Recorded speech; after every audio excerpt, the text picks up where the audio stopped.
J'aimerais que tes oreilles soient attentives. J'aimerais que ton cœur soit ouvert afin d'écouter la pensée et la parole de Dieu ce matin. La Bible dit, ce peuple dans la détresse, ils ont crié à Dieu. Dieu n'envoyait que sa parole et la parole a guéri. La parole a délivré. Alléluia. Et là, on nous parle, bien aimé, d'un peuple. C'était le peuple d'Israël. Et nous savons que ce peuple était en esclavage, sous l'emprise, bien aimé, d'un roi qu'on appelle Pharaon. Alléluia. Pharaon était un roi qui avait pris possession des enfants d'Israël. Et ces enfants ont passé beaucoup d'années, beaucoup de temps, bien aimé, sous son pouvoir. Et la Bible dit, ce peuple commençait à crier. Ce peuple commençait à crier. Ils ont crié à Dieu jusqu'à ce que, bien aimé, les cris de ce peuple aient monté jusqu'à Dieu et que Dieu les a écoutés. Alléluia. Alléluia. Bien aimé, j'aimerais dire que, bien aimé, tu peux avoir des situations, tu peux avoir des problèmes, mais quand tu cries, tu constates que, bien aimé, il n'y a pas de solution, il n'y a pas de réponse. Mais, bien aimé, ne t'arrête pas. Continue à prier jusqu'à ce que ta prière va, alléluia, être élevée devant Dieu. Alléluia. Alléluia. Et quand ce peuple ont crié, Dieu a écouté leur prière. Dieu a pensé bon de délivrer son peuple. Dieu a envoyé son serviteur Moïse pour délivrer le peuple d'Israël entre les mains de Pharaon. Pharaon avait une puissance, mais Moïse avait le Dieu en qui avait toute puissance. Alléluia. Alléluia. Et le peuple était délivré entre les mains de Pharaon, dans le but de les amener à Canaan, là où coule le lait et le miel, là où il y avait la paix, là où il y avait la joie. Dieu a libéré le peuple qui était son peuple entre les mains de Pharaon. Et il a dit, Moïse, prends ce peuple, amène-le dans Canaan. Et Dieu a tracé un chemin. C'était le chemin du désert. Alléluia. Alléluia. Il y avait un chemin qui était tout près, bien aimé, de Canaan. Mais Dieu a compris que ce jamais ce peuple part, se raccourcit. Ce peuple va se détourner. Ce peuple va, bien aimé, retourner encore en Égypte. Il a tracé un chemin désert. Alléluia. C'est pour ça que j'aimerais dire dans la vie de plusieurs personnes, quand Dieu pense délivrer quelqu'un, parfois Dieu te délivre, mais bien aimé, il trace un chemin de désert. Il y a des gens qui sont venus devant le Seigneur, ils ont donné leur vie à Dieu, mais lorsqu'ils viennent à Dieu, ils constatent que, bien aimé, c'est le pire encore. Il y a des problèmes encore, il y a des combats. Il y a des gens qui disent que j'ai choisi un mauvais chemin, mais j'aimerais te rassurer, le chemin que Dieu a tracé pour toi, c'est un chemin de paix et de joie. Jésus a dit, je suis le chemin, la vérité et la vie. Quand tu as choisi ce chemin, c'est un chemin, bien aimé, qui te donnera la vie. Alléluia. Alléluia. Alléluia. Et la Bible dit dans ce que nous venons de lire, ce peuple partit de la montagne de Hor dans le chemin qui mène vers la mer Rouge. Alléluia. Et ce peuple, ils sont arrivés quelque part. La Bible dit, ce peuple s'impatienta. Et ils ont commencé à dire, pourquoi Dieu, tu nous as délivrés de l'Égypte? Pourquoi Dieu, nous mourions dans le désert? Pourquoi Dieu, nous sommes quelque part là où il n'y a pas de pain ni de l'eau? Alléluia. Nous sommes fatigués de la nourriture misérable. Et ce peuple a parlé devant Dieu. Ce peuple ont dit des choses qui n'étaient pas bien à Dieu. Pourquoi? Parce que ce peuple s'impatienta en route. Bien aimé, la porte qui était ouverte pour le peuple de pécher, c'était l'impatience.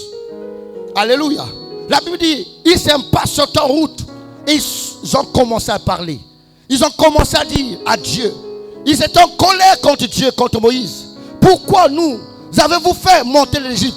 Pourquoi nous mourons dans le désert? Pourquoi là où nous sommes, il n'y a pas de pain, il n'y a pas de l'eau? Pourquoi nous sommes censés manger cette nourriture misérable? Ce peuple était fatigué. Mais la Bible dit, lorsqu'il s'impatienta, c'est là où ils ont commencé à parler. Il y a beaucoup de gens, bien aimés, qui ont des promesses de Dieu. Dieu t'a promis, Dieu t'a dit des choses. Et Dieu veut te prendre, bien aimé, d'un point pour t'amener quelque part.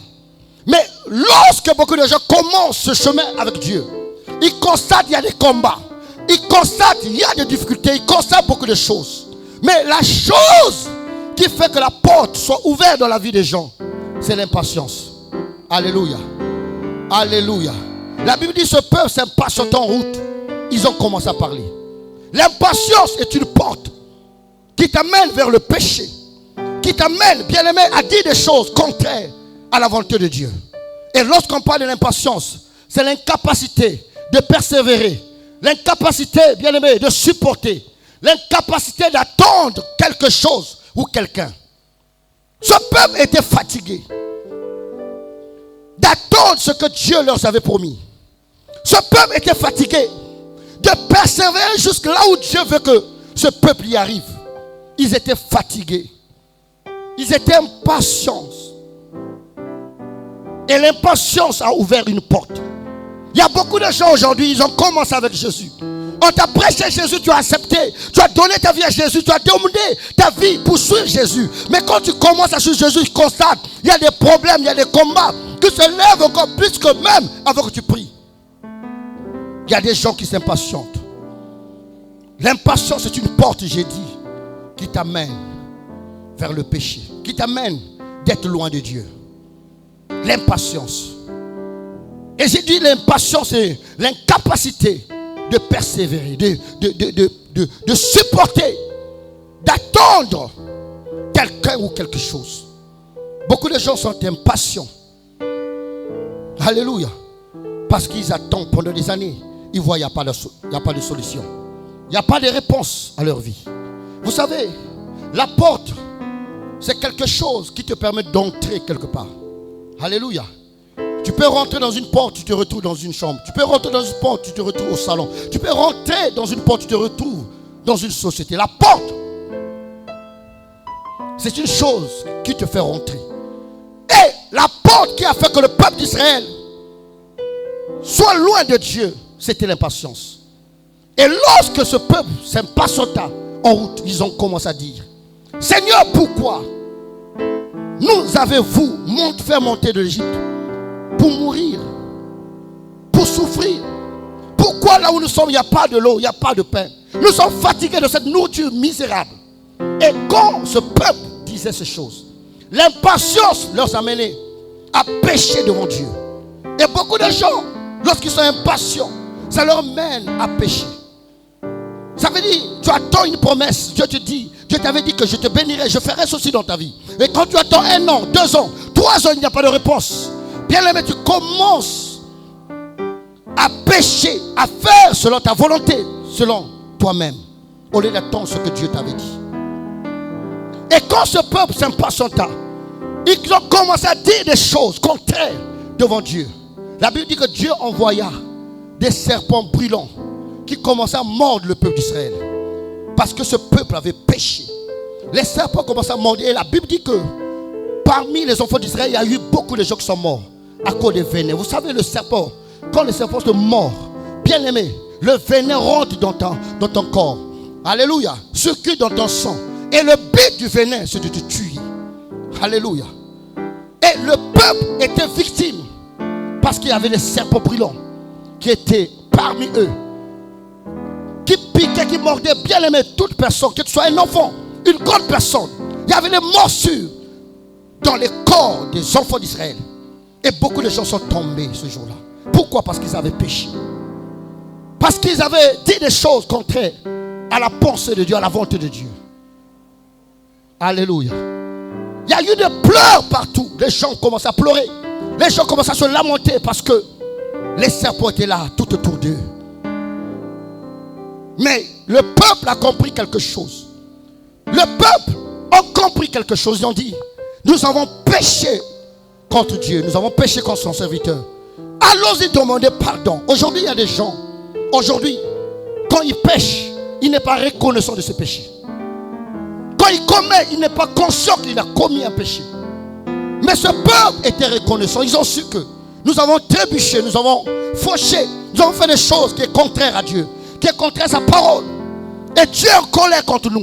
Nous devons nous rapprocher devant ce Dieu pour demander pardon. Alléluia. Et lorsqu'ils sont venus, ils ont dit à Moïse, Moïse, nous avons péché contre l'Éternel. Nous avons péché contre toi. Nous avons péché. Ils ont reconnu. Combien de chrétiens aujourd'hui, lorsqu'ils pêchent, lorsqu'ils tombent, reconnaissent leur faiblesse. Mais il y a beaucoup de gens qui ne reconnaissent pas. Moi j'aime David. Lorsqu'il a commis l'adultère, David a tourné son regard vers Dieu et dit, Seigneur, j'ai péché contre toi seul. J'ai reconnu mon péché. Il était conscient de cela. Alléluia. Alléluia. Il a reconnu son péché. Il était conscient de son péché. Combien de chrétiens, quand ils pêchent, ils sont reconnaissants. Aujourd'hui, les gens ne sont plus reconnaissants. Regardez une fois. Saül a péché. Saül a commis le péché. Mais Dieu l'a fait miséricorde. Au lieu de s'arrêter, il a encore commis pour la deuxième fois. C'est là où Dieu l'a rejeté. Mais David, lorsqu'il a commis le péché, il était conscient. Il était reconnaissant.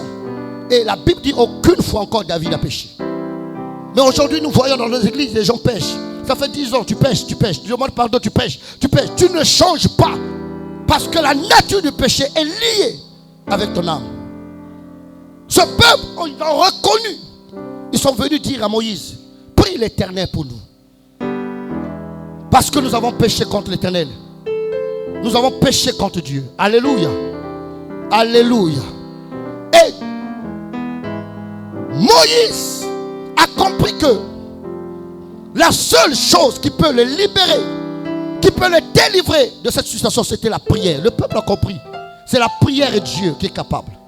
J'aimerais dire à quelqu'un ce matin, il y a beaucoup de gens qui sont mordus par des serpents brûlants. Ça veut dire, quand le serpent te mord, bien aimé, il amène des douleurs intenses. Il y a des gens qui ont des douleurs tellement intenses dans leur vie, des problèmes tellement élevés.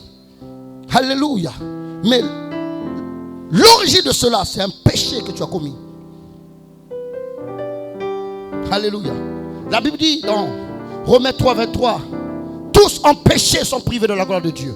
Et dit dans Romains 6, à partir du verset 23, le salaire du péché, c'est la mort. Quand quelqu'un pêche, ça ouvre une porte qui t'amène vers la mort. Mais ce peuple a compris, par rapport à cette situation que nous avons, la seule solution, c'est la prière. La seule solution, c'est Dieu. J'aimerais dire à quelqu'un, parfois, tu constates des venins, des serpents dans ta vie. Ça veut dire qu'il y a des douleurs. Ta vie n'est que douleur. Ton mariage n'est que douleur. Ton travail n'est que douleur. Dans ta famille, il n'y a que de douleur. Parce que les venins du serpent, son but, c'est d'amener des douleurs intenses pour t'attirer vers la mort. Mais j'aimerais te dire, la seule solution pour toi, c'est la prière et Dieu. Aujourd'hui, il y a des gens qui ont des problèmes. Il y a des gens qui sont combattus. Ils ont des situations difficiles, mais ils ne reconnaissent pas. La solution de leurs problèmes se trouve dans la prière et Dieu. Ce peuple, on dit, prie l'Éternel pour nous. Parce qu'ils ont compris. La solution était la prière et Dieu. Alléluia. Peu importe ce que tu vis, peu importe ce que tu passes, ta solution, c'est la prière. Ta solution, c'est Dieu. Alléluia. Et quand Moïse a prié, Dieu lui a dit, place un serpent d'airain devant eux. Place un serpent, fabrique. Fais un serpent d'airain. Que toute personne qui sera mordue par un serpent et qui tournera son regard en regardant vers ce serpent d'airain, malgré qu'il est mordu, il sera guéri. Alléluia. Et Moïse a élevé un serpent d'airain. Un serpent d'airain. Et il a dit au peuple, Dieu m'a dit, quel que soit le venin, quelle que soit la mordure du serpent que tu as, si tu peux tourner ton regard vers ce serpent d'airain, si tu peux regarder ce serpent d'airain, quelle que soit la mordure, quelles que soient tes douleurs, tu seras guéri. Alléluia. Et les gens qui étaient mordus avait le regard vers le serpent d'airain. Tout le monde regardait vers le serpent d'airain. Parce que la solution était, tu dois regarder vers le serpent d'airain. Même ceux-là qui avaient des enfants qui étaient mordus, ils étaient capables de prendre la tête de leurs enfants, d'élever leur tête, de regarder, de dire à l'enfant, regarde vers ce serpent d'airain. Et la Bible dit, tous ceux-là qui regardaient vers le serpent d'airain conservaient leur vie. Ils étaient guéris, délivrés. Et la Bible dit dans Jean 3, 14, de la même manière que Moïse a élevé le serpent d'airain, il faut que le Fils de l'homme soit élevé. Alléluia. Dans ce temps où nous sommes, il n'y a qu'une seule personne qui a été élevée, qui est capable de bénir, qui est capable de délivrer, qui est capable, bien aimé, d'apporter la solution, la guérison dans la vie d'une personne, c'est Jésus. Il dit de la manière que Moïse a élevé le serpent d'airain, il faut que le Fils de l'homme soit élevé. Jésus est tellement élevé aujourd'hui. Alléluia. Et quels que soient tes problèmes, quelles que soient tes situations, quels que soient les combats qui sont dans ta vie, mon frère, tu dois avoir le regard fixé vers Jésus. La Bible dit dans Hébreux 12, 2, ayez le regard fixé vers Jésus. Si tu as le regard fixé vers Jésus, même s'il y a des douleurs, même s'il y a la morsure des serpents dans ta vie, bien aimé, quand tu tournes ton regard vers Jésus, quand tu fixes Jésus, tu seras délivré, guéri. Et dans ce temps-là, tout le monde voulait voir que le serpent d'airain. Personne n'avait le regard ailleurs. Mais aujourd'hui, nous voyons que bien aimé Jésus est élevé. Mais il y a des gens qui regardent ailleurs, qui croient qu'il y a une maman dans un coin qui est capable de faire des bains, des chocos pour lui et pour elle, et que sa vie sera bénie. Dans ce monde où nous sommes, il y a des gens qui croient qu'il y a un papa qui est quelque part, qui est capable de faire des pratiques pour que sa vie soit bénie, élevée. Mais j'aimerais te dire, le peuple d'Israël n'avait de regard ni à gauche ni à droite. Leur regard était fixé vers Jésus. J'aimerais te dire, tu dois avoir le regard fixé vers Jésus. Ne regarde ni à gauche ni à droite. Ton problème que tu as, la solution c'est Jésus qui est en face de toi. Et si tu peux tourner ton regard et regarder Jésus, bien aimé, tu ne resteras pas la même. Alléluia. La Bible dit, dans Acte 3, à partir du verset 1 jusqu'au verset 10, il y avait un homme qui était paralytique. Cet homme était là devant le temple. La Bible dit, cet homme demandait de l'argent de temps en temps à tous ceux-là qui rentraient dans l'église. Bien aimé, Dieu est dans son temple. Mais quelqu'un qui a des problèmes, au lieu de rentrer dans le temple, il s'assoit devant l'église pour demander l'argent. Parce que son regard n'était pas fixé vers Dieu. Son regard était fixé vers les intérêts charnels, vers des choses terrestres. Et sa vie restait toujours la même. Il y a des gens qui viennent à l'église, mais parce que ton regard n'est pas fixé vers Jésus, c'est pour ça que ta vie, tes problèmes restent toujours la même jusqu'à aujourd'hui. Alléluia. Rien ne change dans ta vie. Tes situations sont toujours la même. Parce que quoi? Malgré tu es dans l'église, mais tes regards sont ailleurs. Cet homme était devant l'église. Alléluia. Et si je me place devant l'église pour demander l'argent à tous ceux-là qui rentrent à l'église, ça veut dire mon regard ne sera pas fixé dans l'église. Mon regard sera fixé vers là où viennent les gens. Alléluia.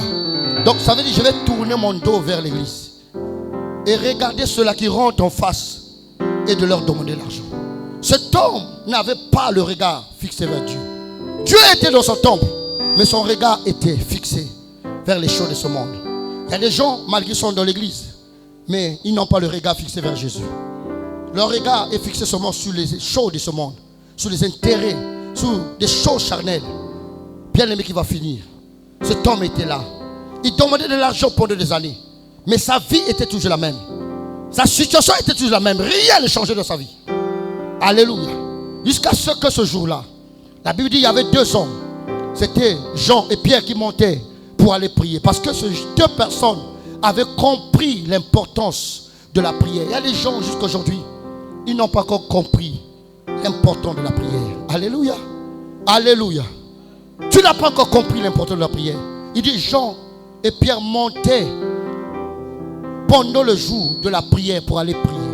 Il y a des gens, le jour de la prière, au lieu de monter pour venir prier, ils montent pour s'asseoir sur son fauteuil et regarder les séries qui se passent. Et depuis des années que tu suis ces choses, rien ne change dans ta vie. Mais Pierre ont compris et Jean, c'était le jour de la prière. Ils ont dit, je ne peux pas être absent. Est-ce qu'il y a des gens dans cette église qui ne sont jamais absents pendant les cultes? Alléluia. Moi j'avais dit à Dieu, si je manque à l'église, ça veut dire que je suis parti au boulot, avoir l'argent pour venir investir, donner ma dîme et soutenir l'œuvre de Dieu. Alléluia. Mais si je suis seulement à la maison, je ne peux pas manquer à l'église. Peu importe l'heure, je viendrai toujours à l'église. Même si en retard, je serai dans ta présence.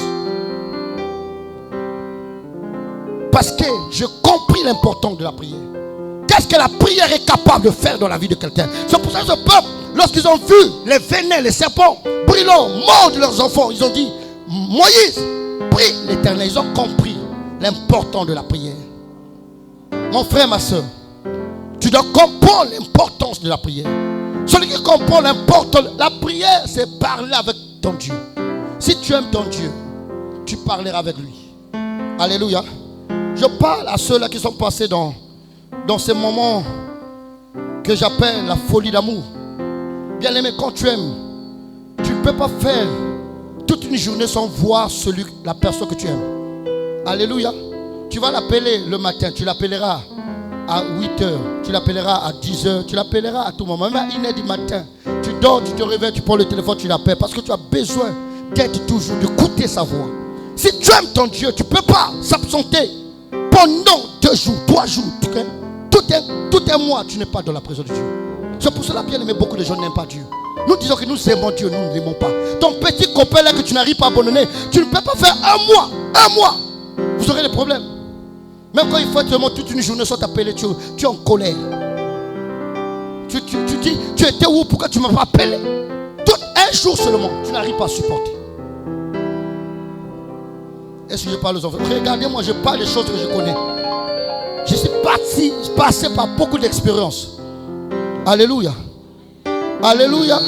Et quand tu vois que lui n'appelle pas, tu commences à envoyer des messages. Tu commences à biper. Pourquoi? Parce que tu as besoin de quelqu'un qui t'appelle.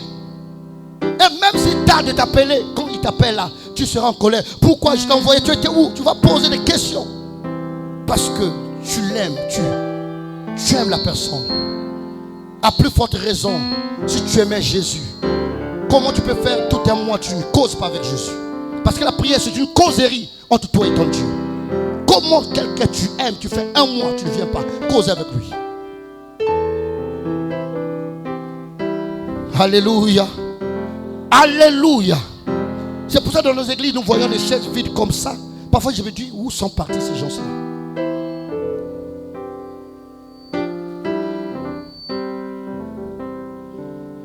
Regardez. Tu vas voir quelqu'un. Alléluia. On peut l'inviter dimanche vers l'église. Il sera absent ou absente. Mais si son copain l'invite, tu viens à 15h, dès 16h, dès 13h, il est déjà aux alentours. Et s'il trouve le malheur que son téléphone s'éteint, il va toquer toutes les portes, chercher là où on peut mettre quand même, parce que à bientôt on va appeler, il faut qu'il soit bien aimé. Alléluia. Son téléphone doit être allumé parce qu'il attend un appel. Mais l'appel de Dieu, beaucoup de gens, ça ne touche personne. Regardez toutes les beautés que tu vas rencontrer ton petit copain. Parfois qui ne va jamais te marier. Tu fais des rouges à lèvres juste des tirés.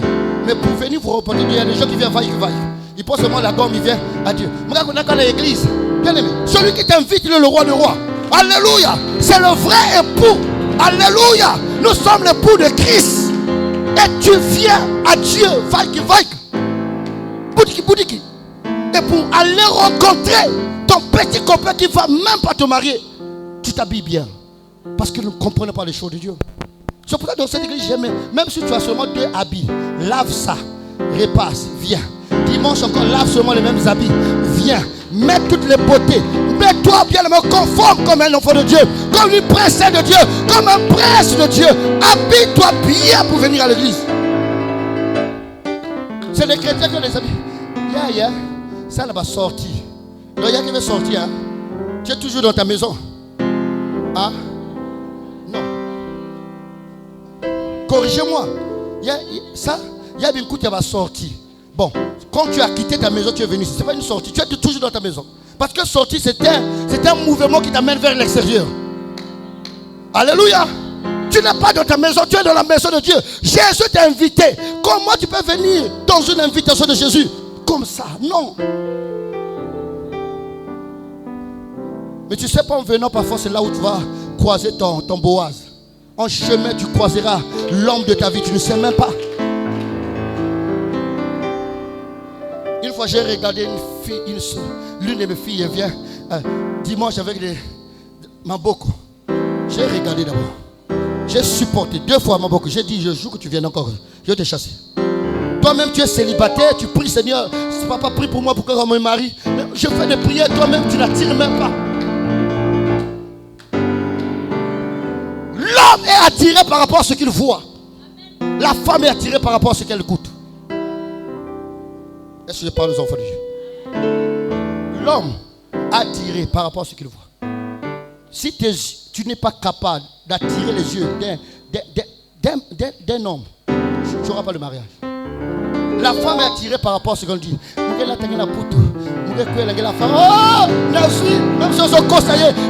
Parce que la femme, c'est les oreilles.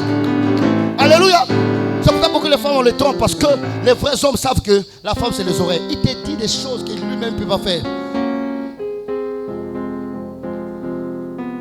Si tu meurs à 10h, moi je vais mourir à 10h30. Il ment.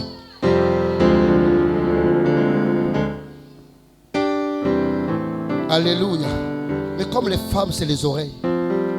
C'est pour cela qu'il faut bien écouter. Alléluia. Il faut demander Dieu, donne-moi le discernement d'écoute. Est-ce que je parle aux enfants de Dieu?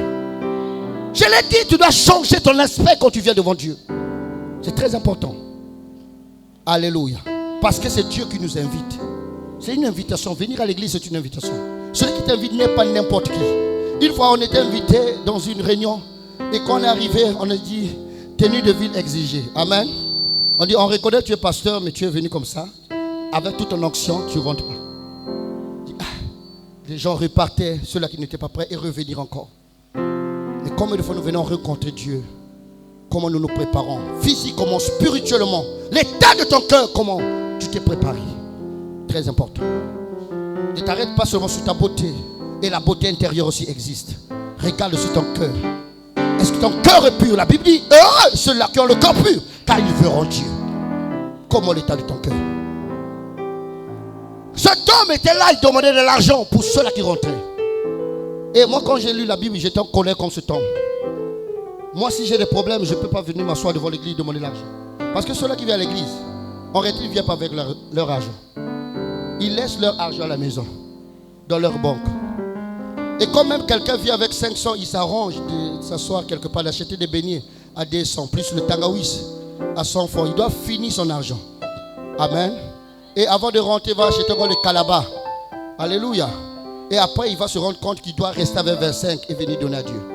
Donc cet homme avait mal calculé. Si c'était moi, je voulais aller me placer devant la banque. Là où les gens viennent prendre l'argent. Et demander à ceux-là qui sont. Alléluia. Alléluia. À l'église, il y a ceux-là seulement qui ont prévu leur collecte. Ils ont dit, il y a 100 francs mon collecte. Même si tu le demandes, il dit, regarde la 100 francs collecte. Alléluia. Il ne va rien te donner. Mais cet homme était là. Il passait son temps inutilement, sans comprendre la pensée de Dieu. Il avait tourné le dos vers l'église. Mais lorsque Jean et Pierre montaient, rentraient, cet homme a fixé, a regardé. Jean et Pierre, ils ont dit, donne-nous de l'argent. Donne-moi de l'argent, donne-moi de l'argent. Pierre et Jean disent, nous n'avons rien à te donner. Nous n'avons rien à te donner. Parce que nous n'avons ni or et argent. Mais ce que nous avons, au nom de Jésus, le nom que nous avons à te donner, c'est le nom de Jésus. La personne que nous avons à te donner, c'est le nom de Jésus. C'est Jésus-Christ que nous te donnons. Mais la Bible dit, Pierre et Jean disent, fixe-nous, regarde-nous. Alléluia. Le problème pour recevoir ce que les Pierre et Jean voulaient donner, c'était de regarder vers les apôtres. Il dit, nous avons quelque chose à donner, une personne C'est Jésus. Mais tu dois nous regarder. Et lorsque cet homme a regardé les apôtres, ils ont regardé Jésus qui était dans les apôtres. Pierre a dit, maintenant lève-toi et marche. Alléluia. Et cet homme qui était paralytique pendant des années était guéri ce jour-là parce que quoi? Ce regard était fixé vers Jésus. J'aimerais parler à un enfant de Dieu ce matin. Si ton regard est vers Jésus, quel que soit ce qui ne marche pas dans ta vie, quel que soit ton problème, quelle que soit ta situation, même s'il y a des combats, il y a des morsures, bien aimés, qui amènent des douleurs dans ta vie, dans ta famille, dans ton foyer. Si ton regard est fixé vers Jésus, ce matin, bien aimé, Dieu opérera un miracle dans ta vie. Dieu va te délivrer. Alléluia. Si tu as le regard fixé vers Jésus. La Bible dit, il n'y a qu'un seul nom qui nous a été donné. Car au nom de Jésus, tous genoux fléchissent. Et toute langue donne gloire à Jésus. Le nom qui fait trembler le royaume des ténèbres. Le nom qui guérit les malades. Le nom qui bénit les gens. Le nom bien-aimé qui fait sortir les démons de le corps des gens. C'est le nom de Jésus. Il faut élever Jésus. Le problème, Jésus est tellement très bas dans la vie de plusieurs personnes. C'est pour cela que Dieu a dit à Moïse, élève le serpent d'airain. Le serpent d'airain. Et il a dit de la manière que Moïse a élevé, il faut que Jésus soit élevé. Jésus doit être élevé dans ta vie. Dans tout ce que tu fais, Jésus doit être la personne la plus élevée, la plus considérée. Celui qui peut avoir le respect de tous les respects des gens de ce monde. Jésus. Il en dit, au nom de Jésus, lève-toi. Cet homme s'est levé. Lui qui était paralytique pendant des années, il s'est levé.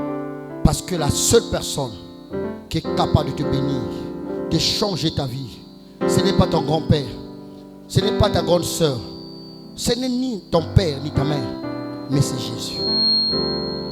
Même s'il y a des combats dans ton foyer, il y a des situations, il y a le rejet, les gens ne te considèrent pas, attache-toi à Jésus. Mets Jésus au centre de ta vie. Fais rentrer Jésus dans ta vie. Élève Jésus. Jésus va te bénir. Jésus va changer ta situation. La seule personne qui change les situations des gens, c'est Jésus. Alléluia. Ce matin, j'aimerais finir par là pour te dire, tu as besoin de Jésus. Faire rentrer Jésus dans ta vie. Dans ta vie, à Jésus. Il y a des gens, jusqu'à aujourd'hui, n'ont pas encore reçu Jésus comme Seigneur et Sauveur de leur vie. Il y a des gens qui ne sont pas encore donné leur vie à Dieu, qui n'ont pas encore reçu le baptême au nom de Jésus.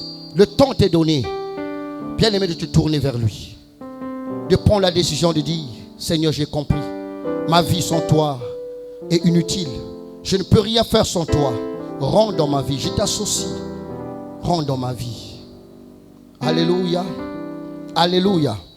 Le peuple a compris, la seule personne qui était capable de changer leur situation, c'était la prière et l'Éternel. Faire rentrer Jésus. Il y avait un homme qui était combattu par un géant. Chaque nuit, à partir de 1h, il y avait une personne qui venait pour le combattre, pour le tabasser. Et cet homme priait. Il était comme moi et toi qui viens à l'église.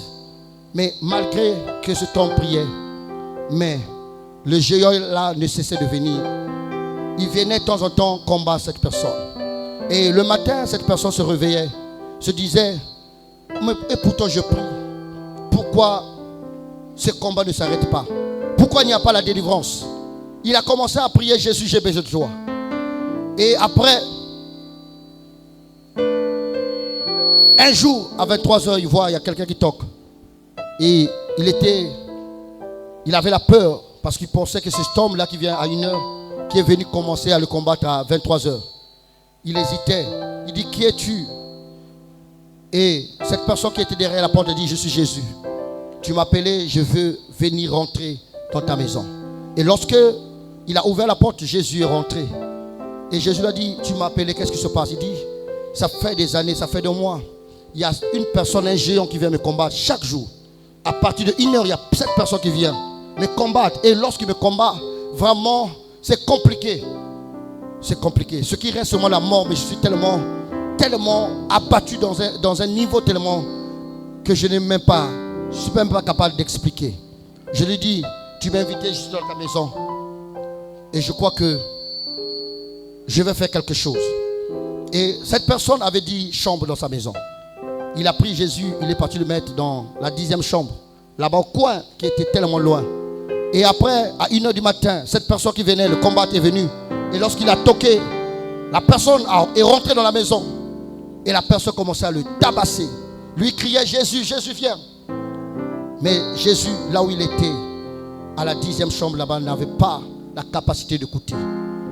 Et le matin, lorsque Jésus se réveille, il trouve cet homme blessé. Il y avait du sang qui coulait de partout. Et cet homme regardait Jésus.